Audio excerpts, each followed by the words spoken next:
Sombras na Bahia. Relato real de terror de um pescador. Meu nome é Joaquim e sou pescador há mais de 30 anos na costa do Espírito Santo, uma região tanto abençoada pela fartura de suas águas, quanto respeitada por suas inúmeras lendas marinhas.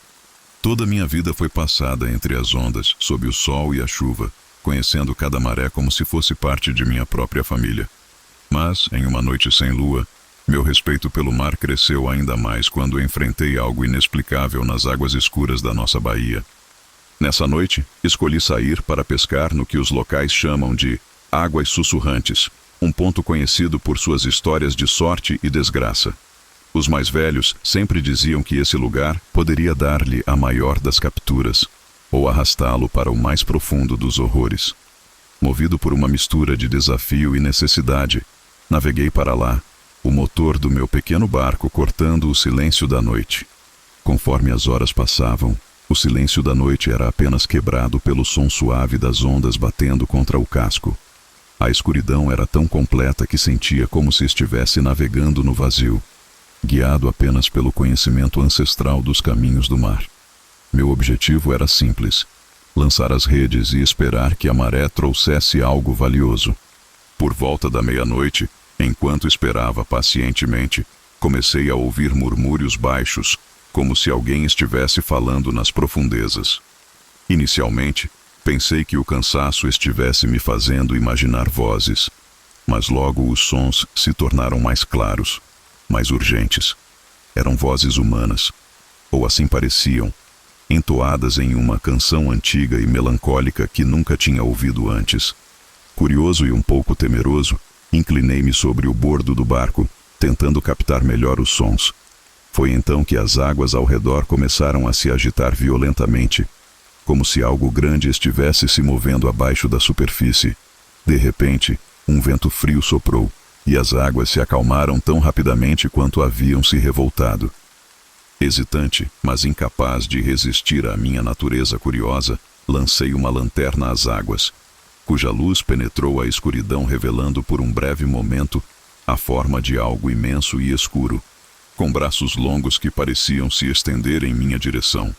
Recuei instintivamente enquanto a figura desaparecia nas profundezas, deixando apenas o eco de seu grito agudo e a água movendo-se em padrões estranhos. Aterrorizado, decidi que era hora de voltar. O restante da noite passei em vigília, meu coração batendo forte, meu olhar fixo no mar escuro. Quando o sol finalmente raiou, era como se a luz trouxesse de volta a normalidade, mas o terror daquela noite permaneceu comigo. Ao retornar à costa, relutei em compartilhar minha experiência, temendo que minha sanidade fosse questionada. Mas ao falar com um velho pescador, ele apenas acenou com a cabeça e murmurou que algumas coisas no mar são melhores deixadas descobertas. Ele conhecia bem as águas sussurrantes, e seu olhar me disse que minha experiência não era única, apenas raramente compartilhada. Desde então, nunca mais retornei àquelas águas na noite sem lua. Respeito as histórias dos mais velhos e as sombras que se escondem nas profundezas, lembrando sempre que o mar guarda segredos que nem mesmo os mais corajosos devem buscar.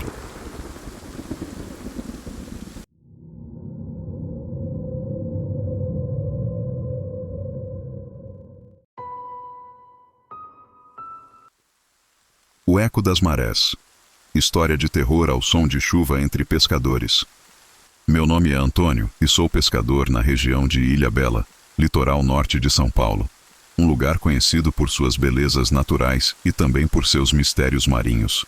Cresci ouvindo histórias de seres das profundezas e navios fantasmas, mas nunca dei muita atenção para esses relatos até uma noite que mudou completamente minha percepção do mar que tanto amava. Era uma noite de outubro, e o clima estava instável, com previsões de tempestade. A lua cheia brilhava intensamente, proporcionando uma visibilidade surpreendente para uma noite que prometia chuva.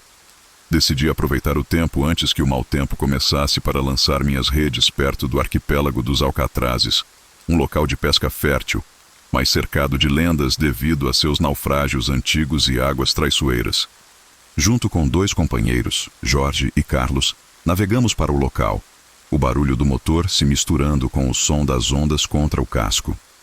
Nosso plano era simples: pescar o máximo possível antes que a tempestade nos obrigasse a voltar. Porém, conforme a noite avançava, uma névoa densa começou a se formar, atípica para a região e época do ano, envolvendo nosso barco como um manto frio e úmido. Enquanto nos preparávamos para recolher as redes, um som estranho capturou nossa atenção. Não era o som típico do mar ou de animais marinhos. Era um gemido, longo e sofrido, como o de um navio rangendo, mas vindo das profundezas. Jorge, sempre o mais supersticioso, sugeriu que voltássemos imediatamente, mas Carlos, impulsionado pela curiosidade, insistiu para que ficássemos e investigássemos o som. A névoa se adensava, reduzindo nossa visibilidade a poucos metros, quando de repente, uma forma escura e imensa emergiu da água ao lado do barco. Era um navio, ou pelo menos o que parecia ser um, mas sua aparência era fantasmagórica, coberto de algas e com partes de sua estrutura corroída pelo tempo. O mais perturbador era que não emitia som algum além dos gemidos, e parecia flutuar na névoa, mais do que navegar nas águas. Permanecemos paralisados, observando a embarcação fantasma se mover lentamente ao nosso redor, até que o mesmo gemido que havíamos ouvido antes se transformou em um grito terrível, fazendo com que todos no barco se agachassem, cobrindo os ouvidos. O som era insuportável, como se algo ou alguém estivesse em profundo sofrimento. Quando o grito finalmente cessou, o navio fantasma havia desaparecido, tão misteriosamente quanto aparecera, deixando apenas a névoa se dissipando e a tempestade que começava a se anunciar com os primeiros trovões distantes. Nós, 3 pescadores no meio do mar, olhamos uns para os outros, questionando se o que tínhamos vivenciado era real ou apenas uma alucinação coletiva provocada pelo medo e pela atmosfera da noite. Após aquele encontro, decidimos retornar imediatamente, com o eco dos gritos ainda ressoando em nossas mentes. A pesca daquela noite foi esquecida, substituída pela urgência de voltar à terra firme. Nos dias que se seguiram, compartilhamos nossa história com outros pescadores. Alguns acreditaram, outros riram, mas todos concordaram que o mar guarda segredos que nem sempre estão dispostos a revelar. Desde então, nunca mais retornei ao arquipélago dos Alcatrazes à noite. O mar, para mim, ganhou um novo significado, repleto não só de beleza e provisão, mas também de mistérios e advertências. E nas noites de lua cheia, quando o mar parece chamar, prefiro ouvir as histórias dos mais velhos e respeitar os ecos das marés que, às vezes, trazem consigo vozes do passado.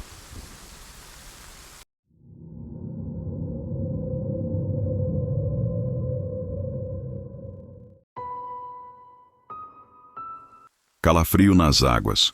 Sobrevivência entre tubarões em Boa Viagem. Meu nome é Luiz e há mais de 2 décadas pesco nas águas ao redor de Boa Viagem, em Recife. Apesar da beleza da região, cada saída ao mar carrega o peso do conhecimento que, sob as ondas tranquilas, espreitam perigos mortais. Os tubarões, especialmente os da espécie tigre, são visitantes frequentes e temidos, conhecidos por sua agressividade e imprevisibilidade. Numa manhã de sexta-feira, o céu clareava num azul intenso, prometendo um dia ideal para a pesca. Junto com meu colega de longa data, Roberto, planejamos explorar uma área conhecida por ser rica em peixes, mas também por seus frequentes avistamentos de tubarões. Nossa confiança em lidar com esses riscos nos fez seguir em frente, ignorando o nó de apreensão que formava em nossos estômagos. Chegamos ao local de pesca enquanto o sol ainda ascendia no horizonte, e as condições pareciam perfeitas. No entanto, à medida que lançávamos as redes e o trabalho ganhava ritmo, percebemos um movimento anormal na água. Não demorou muito para que as sombras escuras dos tubarões-tigre começassem a circular nosso barco. Roberto e eu trocamos olhares preocupados, nossos corações batendo mais forte com cada passada dos enormes animais.